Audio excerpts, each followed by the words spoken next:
Yes, thank you so much for attending. Yeah, I'm Jim. Yes, I'm Carla. And I'm Karen Love. Good evening, ladies and gentlemen. Welcome to the new Rizzoli bookstore, and to an evening that may just change the way you walk down the city street. Let's see. Face everyone here. Thank you to the wonderful Neighborhood Preservation Center, which initially set this event in motion. I'm Karen Lowe. I'm a writer and urbanist, until recently working at the Greenwich Village Society for Historic Preservation, which luckily brought me into the orbit of James and Carla Murray. The home base for all three of us is the East Village. These two are the ultimate homeboy and homegirl, but part of their magic is their ability to bring warmth and connection wherever they go, be it northernmost Bronx or easternmost Queens. The Murrays are a married couple who have been making photos together for practically all the 21 years of their marriage. They are entirely self-taught. They began by chasing graffiti. They followed their passion straight into subway tunnels, trailing behind a few helpful guides, and built their technical proficiency along with their street savvy. Storefront 2 is the 7th published book of their work. As often happens to creators, this streak got started following the suggestion of one of their photographic subjects. A graffiti artist said they should put their photos in a book. So the Murrays went into St. Mark's bookshop, found a book about skateboarding, looked on the back cover, and wrote down the name of the publisher, Ginkgo Press. This random Ginkgo Press turned out to be smart enough to bring out their first volume, Broken Windows, and to continue nurturing this team until now. The founder of the publishing house was maybe going to be with us, but unfortunately is not. Anyway, we thank Mo and David in spirit. Yeah, Mo suffers from diabetes, and he had a little setback. He wishes he could be here, but he wasn't. He's the owner of our publisher, Ginkgo Press. And to be honest, we have him to thank for putting out such beautiful, lush books. He was really, a big part of the project. Yeah, he's become a good friend over the years, so he's in our thoughts. Yes. So graffiti was and is important to the Murrays. One reason is the unique attention graffiti pays to lettering itself prepared their eyes to appreciate commercial signage. So the Murrays began to capture the many varieties of fonts, styles, and schemes. For example, in the otherworldly 4 a.m. neon calm of the book New York Nights, and in Storefront, and now Storefront 2, A History Preserved, The Disappearing Face of New York. Not only have they photographed hundreds upon hundreds of storefronts, they have interviewed many of the shopkeepers and done the attendant copious work of transcribing the interviews, editing and editing again. I believe the Murrays may have become the most prolific oral historians in this city. And the stories paint a small business portrait second to none, full of immigrants, families, craft, passion, success, and loss. The Murrays' primary intention is to celebrate the variety, inventiveness, and sheer aesthetic exuberance of storefronts. They also celebrate the role that independent stores play of providing opportunity to a neighborhood, an essential service, and most especially of being a kind of community center. The shopkeeper who not only sells you a needed product, but gives you a hand, gives you advice, and gives you a steady presence and a gathering place is vital to the health and character of this city. Yet most of the storefronts displayed in the first storefront book are gone.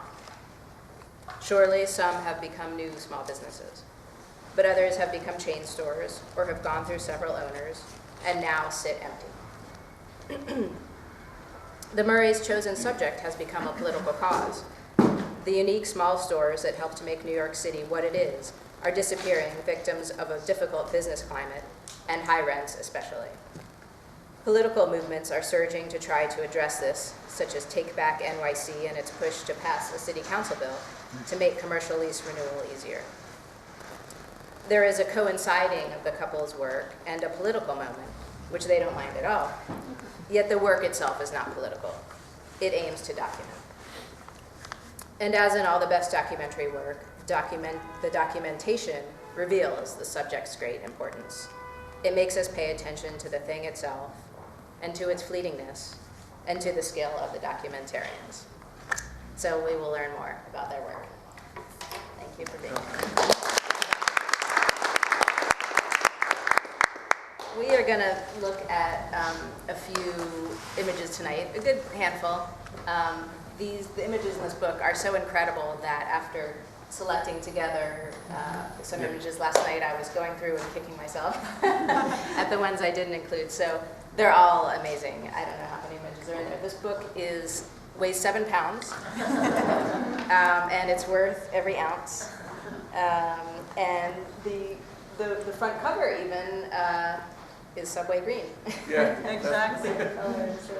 Do we have a Pantone number? Or Yeah, it was Yeah. not, it was difficult to reproduce. We actually had to pull the Pantone for it to get the color right, you know, In in the CMYK, proofing, yeah. right, in CMYK in the proofing process. But yes, basically the book is divided into different chapters, really, and the chapters correspond to the 5 boroughs of the city, and within the chapters are different neighborhoods. So each chapter heading and each neighborhood heading has that green color, like Right. demarcating Just it. like the subway stop. Exactly, just like a subway stop, so you know where you're going in the book by looking for that green. That's right. The book is a geography lesson as well.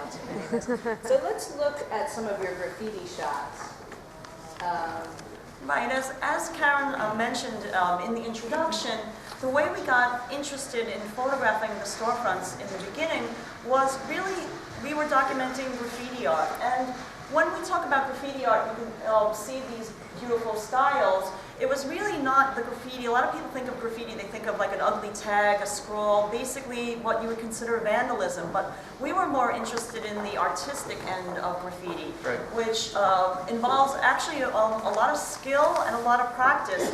And in fact, this is actually 4 letters. I don't know if anyone here has a graffiti background Any or guesses? follows graffiti, but there's actually 4 letters there. So coming from this art form that's a letter-based, Tell us what they are. right, Oh, this is that's Cope. Cope. Cope 2, and You can he's- kind of make that the P the easiest, and then work over to the O on the left of that, and then a C, then the E is on the other end. The one before, right, if you go back. that's more of a simple style. That says pink. Right. That's Who Lady is- Pink. Right, Lady Pink, who is By far the most famous and storied female female. graffiti writer. She graffiti started writer. like on the subway trains, you know, as she went to High School of Art and Design, and Cope 2, she's from Queens. Cope 2 is from the Bronx, and I guess, you know, he's arguably a very famous graffiti writer Yeah, he's now. made a career out of it now. He works with Adidas and Converse. Right, and Lady Pink too, her canvases, you know, can sell Right. easily for 5 to 6 figures. I mean, this. But it was the manipulation of the letters, like all Right. these pieces, they're called, different artists did each one of these different, and they made them look like little animals. Right, so Each this one? is what we were documenting when we say graffiti. It was like these big murals that were done. And this one in particular is done in the Bronx. And what happened is, even though we've lived in the East Village for, in the same building for like 20 years now, and in and around the neighborhood for even longer than that, it was really not in the East Village that we began noticing the disappearance of these small mom and pop stores. It was in the outer boroughs. Because we were documenting this graffiti mural art, we were going into the outer boroughs because that's where these big murals really were at the time, which was in the early to mid 1990s. Because at that time, they had come off the trains. Like, the trains were no longer being painted. The end of the train era was 1989. That was the last train that ran with graffiti.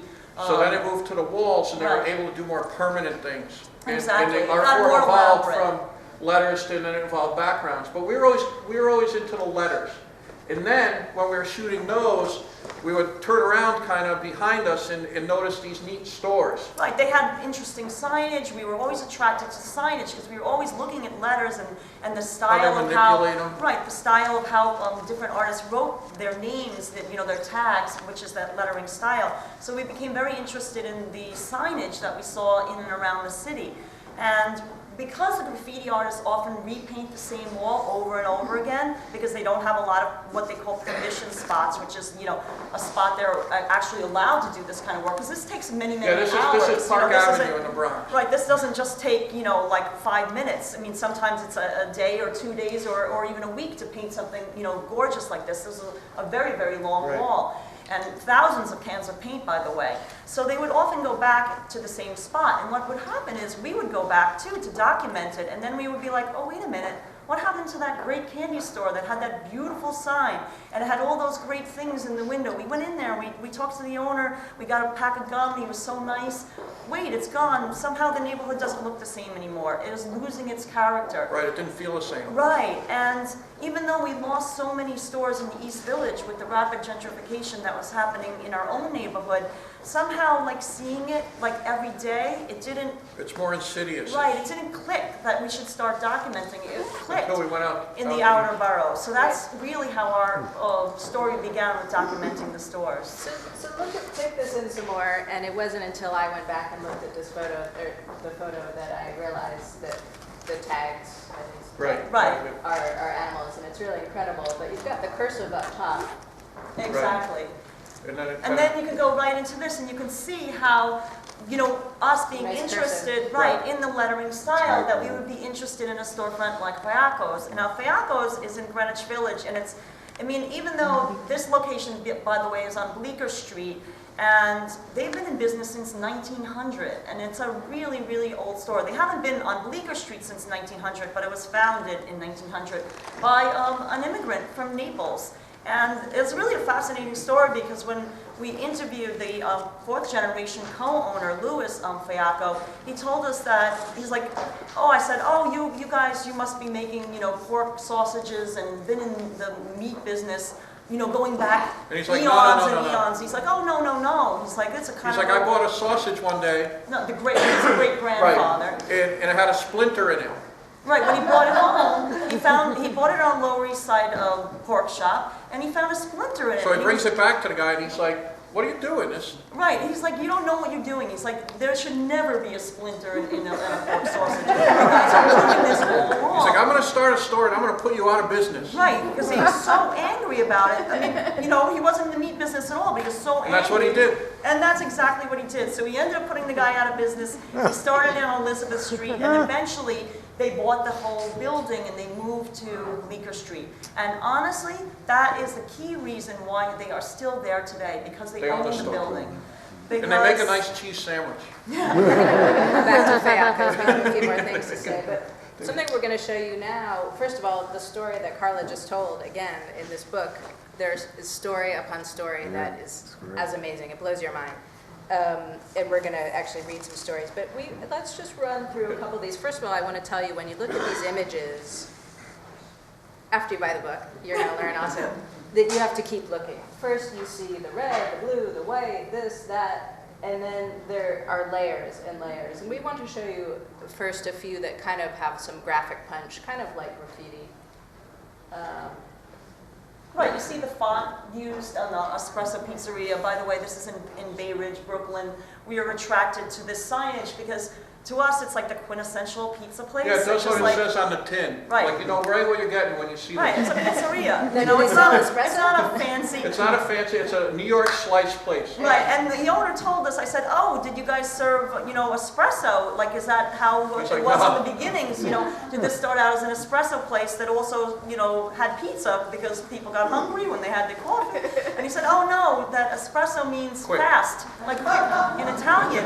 And, you know, Yeah. a slice was considered like a fast food. You Yeah, know? and then the next one too is the blue one. Well, dairy luncheonette, I mean, we were just like, oh, wow, dairy luncheonette, And okay. that luncheonette script is just great. Right, we just love that, the lettering. And when we spoke to the owner, again, we said, oh, why did you call it Dairy Luncheonette? And she said, oh, that's easy, because according to Jewish dietary laws, you can't serve meat with dairy.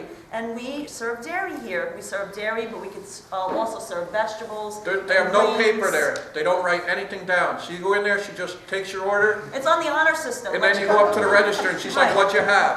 Right, and then that's it, you run That's out. it. I mean, it's And such they don't have a grill. Right. Where is it? So Where just is a that? beautiful Where place. is it? The Dairy Luncheonette is in Borough Park, Brooklyn. And, And that says And then- kosher in the right, first. exactly, so you know it's And they have kosher. little pictures. Yeah. And Benny Biagio is another, you know, interesting signage. To us, it was just like, not only did we like the font, like look at that letter B, like that, you don't see B's Yeah, like the that. top Like heavy. usually it's, you know, it's split even. It like, used to be Betty Barber.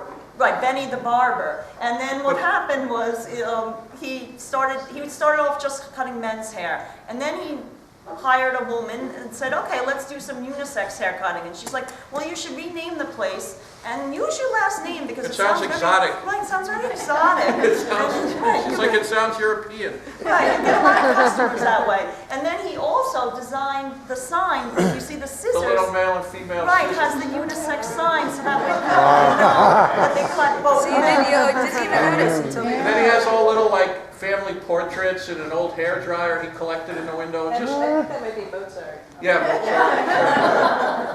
So that's the pictures will continue to reveal themselves to you. Tell us about, Oh, by the way, Benny Biagio, that's in, it's in Queens, let me think, is it Richmond Hill? Yeah, Richmond Pretty Hill, good. Queens. Pretty good. Now, I think something that folks wonder is how this couple, how do they work together? You guys have told me, you don't fight, there are no issues, you know what you're doing, and you just do it. Tell us about that. Well, I mean, you can see, like, we can finish each other's sentences. I mean, we've been working so long together, and we divide up the work, too. I mean, both of us can take the photo, and it depends really, usually for the daytime photos, I take a large percentage of them. The nighttime photos, which we use a tripod, James is always the one that's using the tripod because I'll be the one trying to get people not to walk in front of the tripod and kind of like directing traffic Right. around it. But really what we found early on, and I know when we told Karen the story, she was like, oh wow, I never would think of that. But as far as the interviews are going, talking to the different store owners, we learned early on that I was the main person to do the interviews because we found out James would go in and the store owners, like a lot of times, they would be like, oh my God, I want to go home and change. And Yeah, I we wanna tried fix my videoing them hair." at first. Right. We tried doing it on video, and they're like, "Oh no, I gotta go shave," or Right. I want They to put were- on a different shirt." Right, they felt very So self-conscious it with cramped James their around. style. So what I did is I just used, because all these photos in our first storefront book are entirely shot 100% with film, because, I mean, we started in the 1990s, there Right. was no digital camera. So Right. it's all 35mm film, and I was using a micro cassette recorder. I just had one of those little recorders that would have that little, Little cassette mini tape. Right, and then I would tell the owners, I'm going to record you, do you mind? But it was so small, like And it wasn't. inconspicuous. We'd hang out with them like 4 hours. Right, They'd forget about it. They felt very comfortable. So we just scrapped the whole video idea. We scrapped, so- right. I would send James away, like usually we would have our dog with us. He would go walk the dog. Or I'd have a sandwich. Right, and he would, walk the dog around the neighborhood. Slice and I of would pizza. sit and talk to them for a while. And they really opened up and they had just such fascinating stories to tell. Honestly, that's how the project really took off. Yeah, there's no Visually- drama the way we work. We just Right, we found like just a great working, relationship, Right. and yeah, it continues and to they this work day. all the time. all the time. Yeah, we never This- go any place. I mean, this is one of the few times that we've actually walked someplace that we didn't have our camera equipment with us. Yeah. We always It's a nice break. exactly. So the next few slides we're going to look at are places that in particular kind of filled this community center role that Jim and Carla have experienced so fully. We'll just take a look at all of them and then come back. This is CD Skate Shop, as you can tell, on Staten Island. Staten Island's only skateboard shop. I think there are about 500,000 people who live on Staten Island, and they only have one skateboard.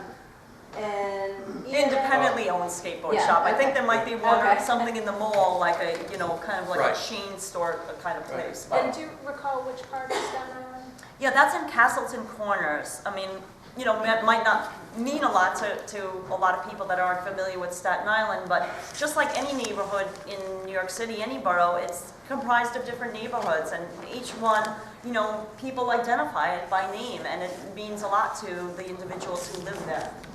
And this one is in the Bronx. Right, that's in the Norwood section of the Bronx. Again, people that didn't grow up in the Bronx or don't go to the Bronx, they, just say the Bronx, and they don't really divide it up into neighborhoods, whereas, in Manhattan, everyone knows instantly, oh, that's Greenwich Village, or, or that's, Flatiron District, or something like that. But this is in Norwood, and one of the fascinating things about this E&N Pet Paradise is when we spoke to the owner, I mean, we were just blown away by his Yeah, we're story. going to read a quote later.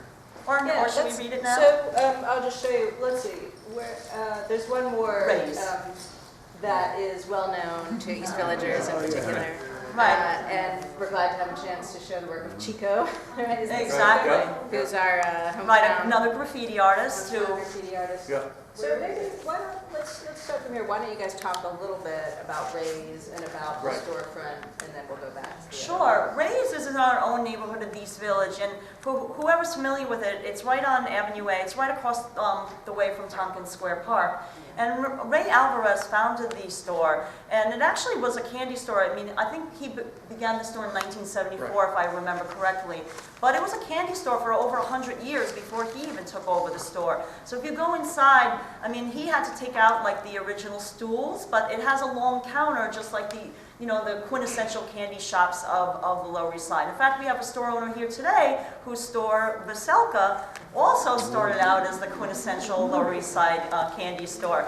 But then again, it's been a little bit remodeled, so it doesn't really have that candy store aesthetic. But Ray's Candy Store kind of maintained that aesthetic. It sells no candy store today. No Right, candy today. it used to sell, Ray told us that he used to sell like a lot of toys and like school supply notebooks, and But why are people so crazy about it? Ray is open 24 hours a day, and he's been open 24 hours a day going back, you know, into the 70s. It was one of the few places Right. that remained open, and It's become kind of like this ad hoc community center on that little area of Avenue A. right, he watches out for all the people, not only the locals, but also people that at the time just were like basically living in the tent city that was Tompkins Square Park. And he said a lot of the customers who, you know, there was a big riot there, you know, famous protests. In 88, he was open that night, and he said, you know, a lot of the protesters were my regular customers. And it's always been like that. You know, we were there the other day to show him the book, and you know, he was so thrilled. But people came in that they were giving away like Thanksgiving turkeys.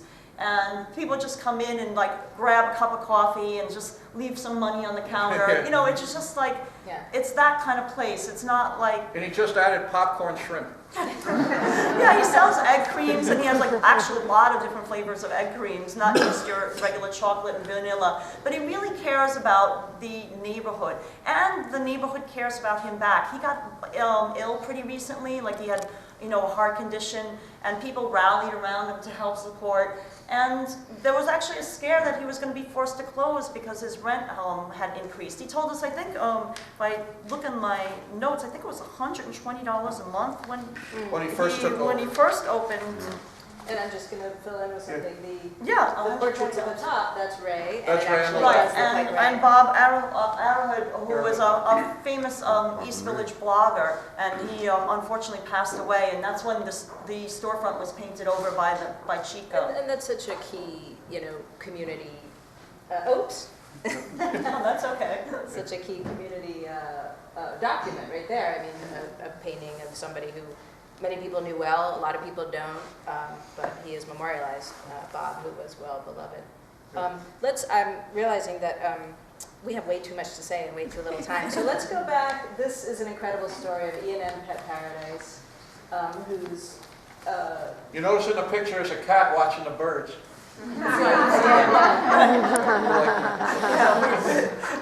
It's so perfect. And I think E&M must refer to Edgar, Right, the his- owner, and his- his wife. Right, his name is Edgar, but everybody calls him Augie. And when we interviewed him, I mean, we were just blown away by his story. Carla's going to read a quote right out of the book. We usually don't do that, but he just has such a compelling story. We love the story. Right, and it's a long quote, but it's everything about it. Like I just couldn't condense it, and you'll see why in a minute. So this is right from the horse's mouth, Edgar Santana, who owns at E&N Pet Paradise, which is, by the way, founded in 1973. He said, "It's a funny story how I got started in this business. I was working in a clothing store in Manhattan and taking the bus home to the Bronx when I passed by this pet store. I noticed a sign in the store's window that said for sale. I had just gotten married, and between my wife and I, we had saved $5,000 to buy a house for ourselves.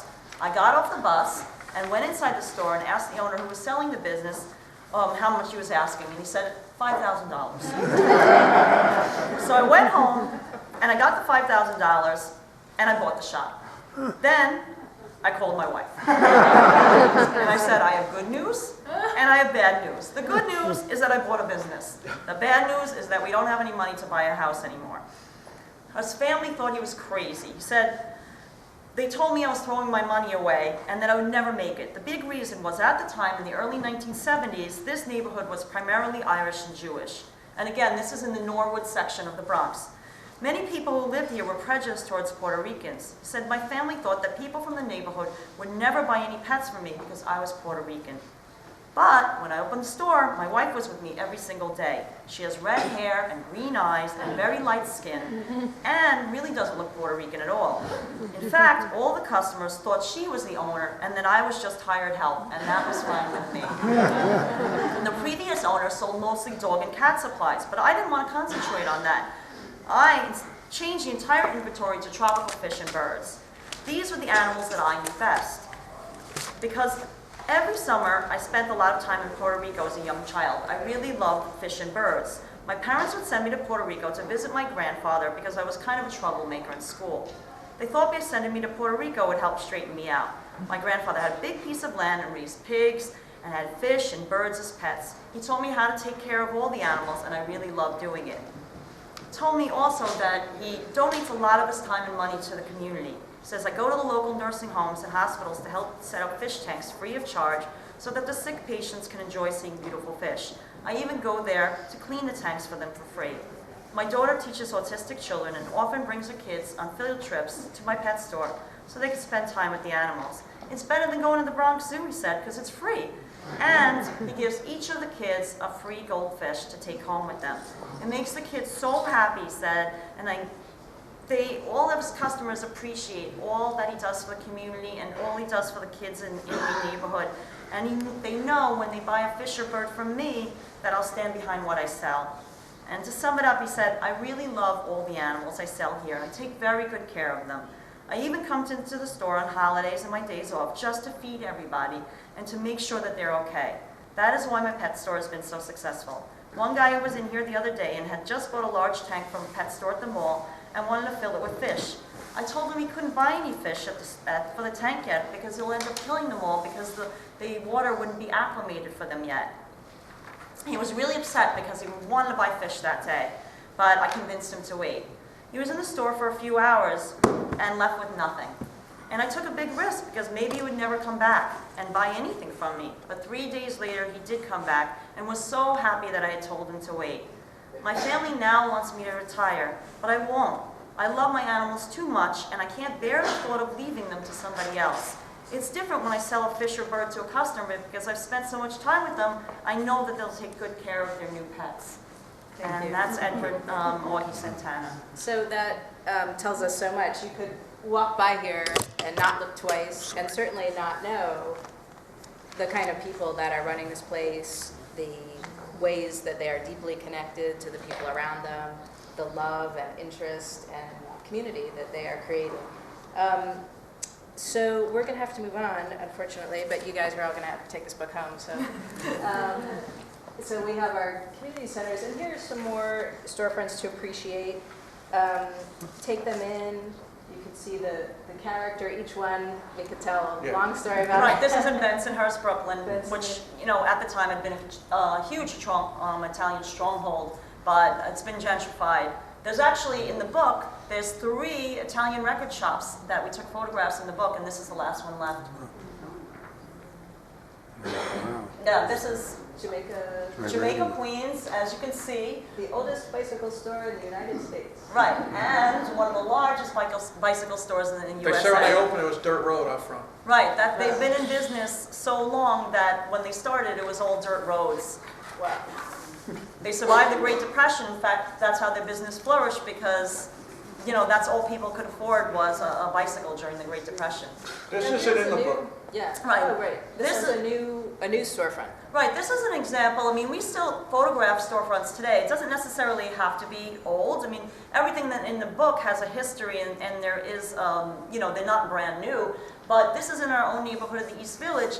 And just as an example, it's just we were trying to point out, to the audience here that today, just because a new store opens up, you can take the time and make it look kind of like all the photos that we have taken. Right. And this is a perfect example because they put a beautiful sign. It's not just a plastic awning that's just thrown up with a generic font and no thought at all that anyone could just get made up at, you know, Kinko's or something like that. So we just really appreciate that. And then there's some hand-painted lettering in the window of the Davies ice cream. And you can see the original tile floor. Not all of their, many of their photos do not have people, but some do. And Right, we're- that's on the back cover of a book, actually. So we're just gonna let these, this one I love, as you wait, take it in, take it in, you see the angle. Of the card table. Right. Where you is, can see- where is this? That's in Park Slope. Park Slope? And again, a business that's in danger of closing because of a rent increase. Yeah. Um, This is Cup and Saucer on the Lower East Side. Right. Beautiful. A beautiful breakfast.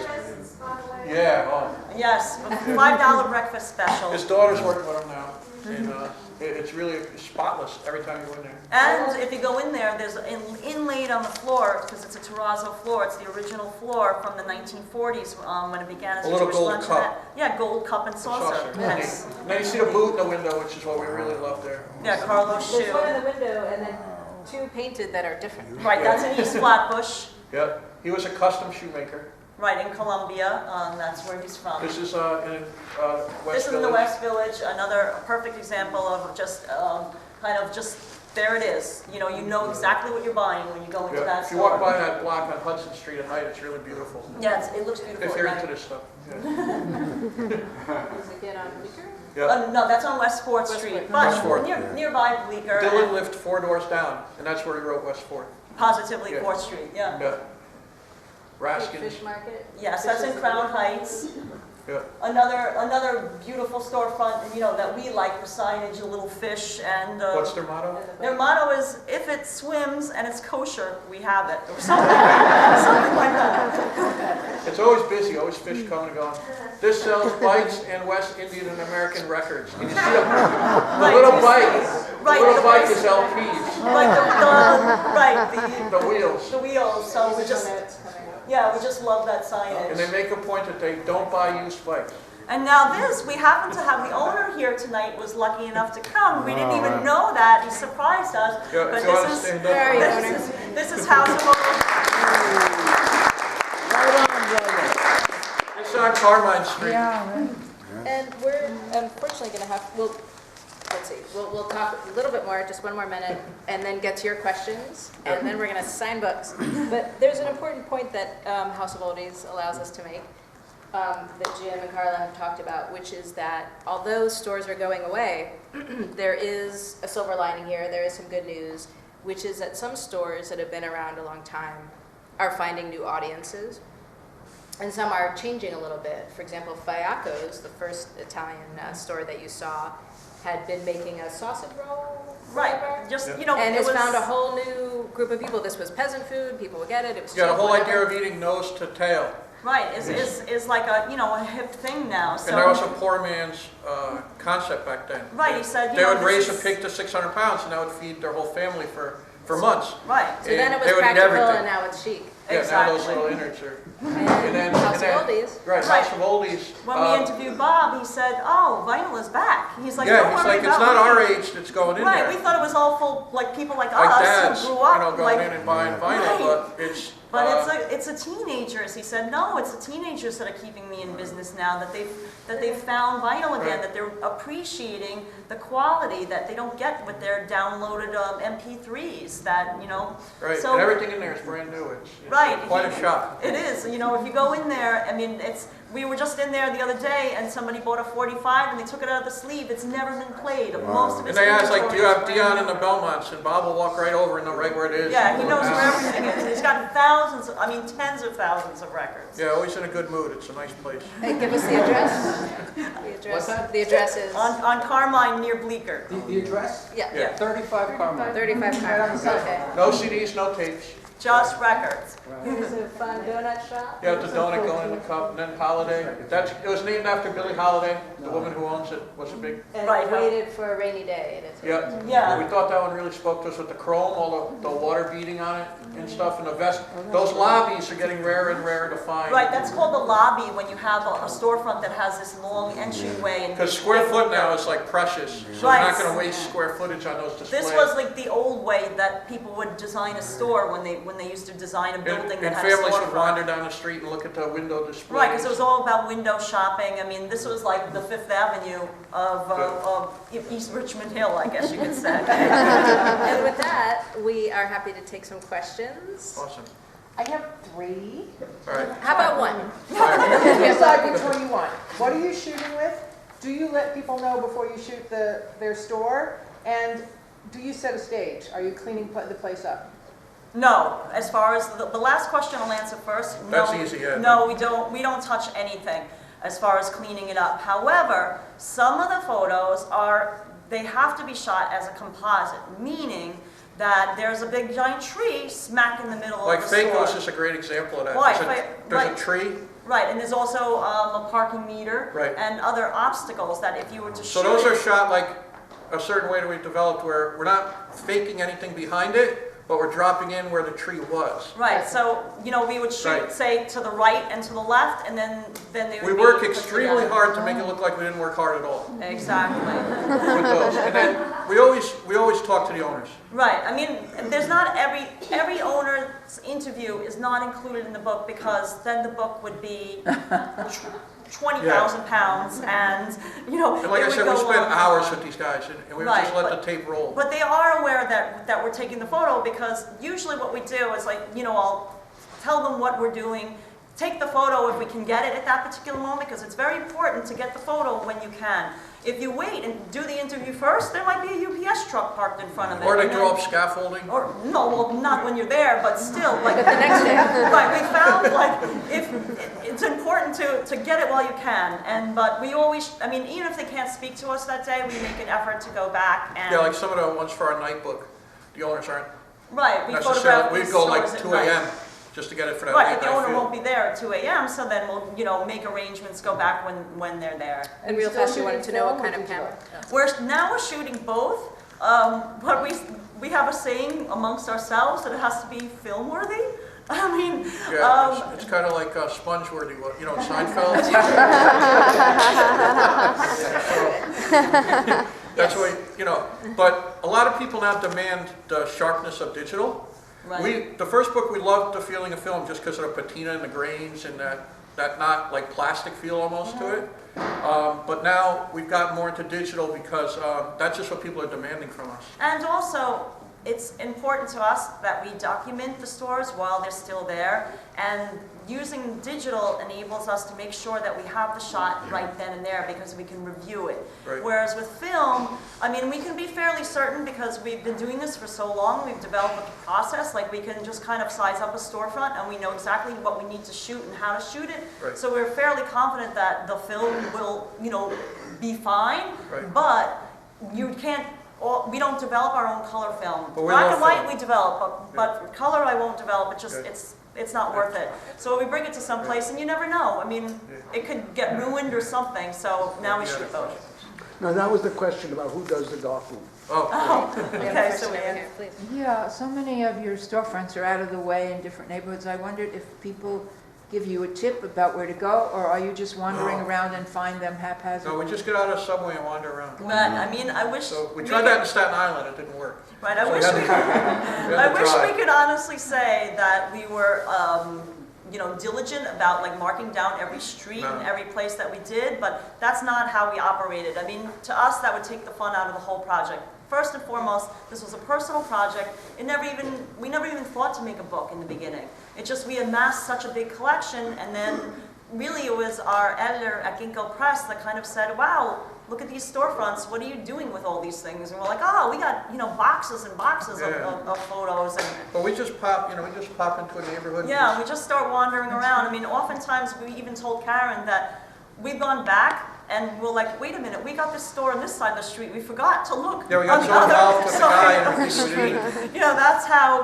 That's how invested we get in this one particular store that we fail to look. Any other questions? By the way, I'm with the architectural firm that renovated Ralph's. Oh, yes, we invited Yes, you, right. thank you for coming. Yeah, that's the Briefly, cover of our Ralph's, first yeah. book is Ralph's Discount City in Tribeca. Are you doing any interiors? Well, we do photograph the interiors when the store owner allows us.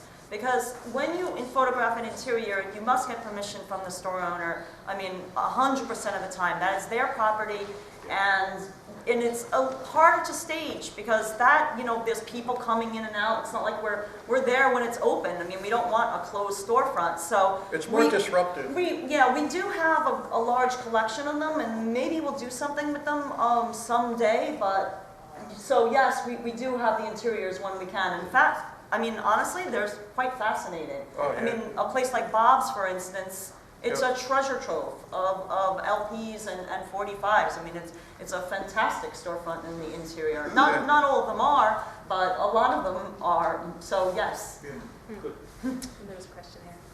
I was wondering about when you were photographing the graffiti way back originally. Was that just a hobby, just something fun? And same thing about the photography that you were doing, like the exploring and photography, were they just adventures? Or Most definitely. I mean, James, we don't even like to say it, but he did like a little graffiti, but more like the vandalism side when he was young. So that's right. He wouldn't call himself a graffiti writer by any stretch of the imagination. Just a But band. we knew Right. people who were doing it. Right, but we knew people it's kind of a culture. It was all filmed then, so none of the artists were taking their own pictures. Right, a lot of them didn't have money for a camera, and they certainly And didn't they have weren't money for developing film it. and developing it. So as we met more and more artists, they would tell us oh, you got to shoot this wall, you got to shoot that wall, and then Right, we'd meet more and but more. It became like But we never thought of making a book. No. Right, we would call it going on a photo safari, because finding these graffiti walls in these outlying neighborhoods, I mean, at first, we didn't know any graffiti artists. They didn't tell us where to go. We just found these things on our own by walking the tracks. I mean, a lot of it was a lot of track walking, going into the subway tunnels. I mean, doing, things that an ordinary person would think that we were out of our mind doing. And going into, just neighborhoods that we would have honestly no earthly business Right. being in. I mean, it's not like I had a relative that lived there or knew anybody. Right. We kind of got a feel for okay, this neighborhood is good as far Yeah. as it's going to have graffiti. And the same thing for the storefronts, believe it or not. We see a very big I guess similarity Yeah, between neighborhoods that documenting are the store- preserved. Right, documenting the storefronts and documenting the graffiti. First of all, they were both disappearing. The graffiti walls are transient, always getting painted over and removed. And then we saw that the storefronts were disappearing. They were closing. All three walls that we shown tonight, they're done by people like my age, like 50. Right. These they're- aren't kids. People think graffiti is done by They make their own paint colors, they make their own caps. 13-year-olds, and It's like really a craft. It's Right, it's a very unique art form. So coming from that background, and then looking at the storefronts and appreciating their signage, and then speaking to the owners and getting so fascinated by the stories that they had to share, it became just a big passion of ours. And again, another photo safari mission. Finding these storefronts, it was yeah, it's just fun. just fun, and even James always likes to say, tell them you're Oh yeah, it's Rainforest. disappearing. Yeah, we always Yeah. say that these stores in New York are disappearing like acres of rainforest. You don't realize how many trees are disappearing, each tree every day. But then when the acres start to add up, people start to notice. And that's what stage we're at right now, that a lot of these stores are going away. This way of life, this lifestyle is not going to come back. And we feel really important to kind of preserve this neighborhood feel. I did something, sorry. No, that's okay. That was shot at 5 Points, which Right, was just which recently got torn torn down But in Long Island City. But for us, really, the book, I mean, and I think this is an important point to get across to everyone here, the book to us is a celebration. It's a celebration of the stores, and we want all of them to stay. We don't want any of them to close, but we want people's eyes to open up, to go shop local, shop at the stores, because they need your business. Whether they own the building or not, I mean, that's irrelevant, because they still need your business. I mean, there's other things, they have to pay taxes, they have to do this, they have, you know, upkeep, just for everything, and to pay the salary of everyone that works there, so they need your business. And, you know, we hope that things get passed as far as like legislation to help preserve. I mean, Right.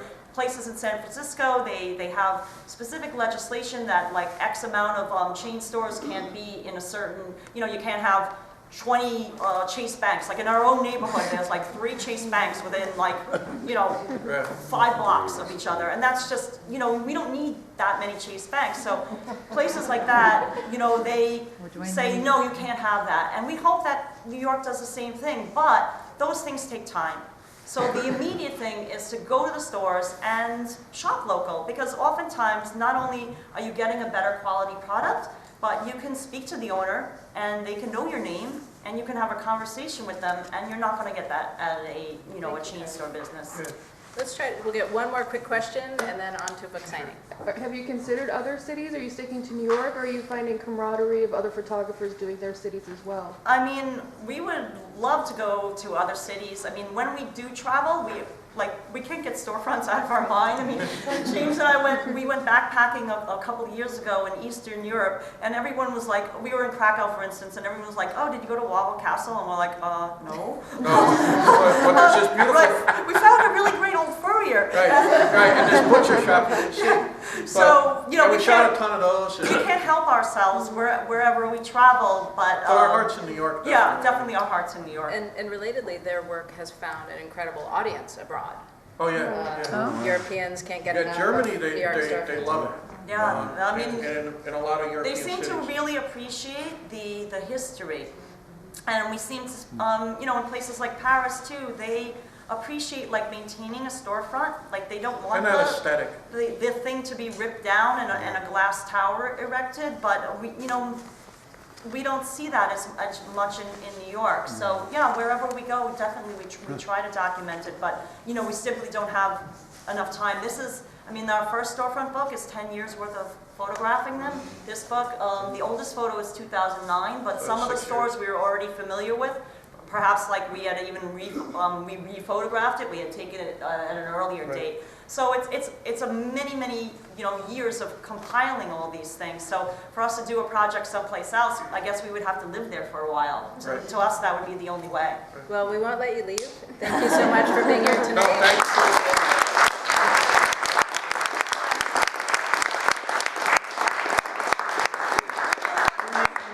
Foremost Rizzoli, which mentioned they are a mom and pop store as well. So we're really happy to support And thanks independent business. to Kate, who is, And Karen Lowe. Karen Lowe. Right, and Kate and everyone at the Right. Neighborhood Preservation Center as well. Yep, Thank thanks, you. Kate. If you haven't purchased your book, they are available in the front, and you can just come back and get your book signed. And thank you again for supporting Rizzoli. Yeah, I knew we had too much.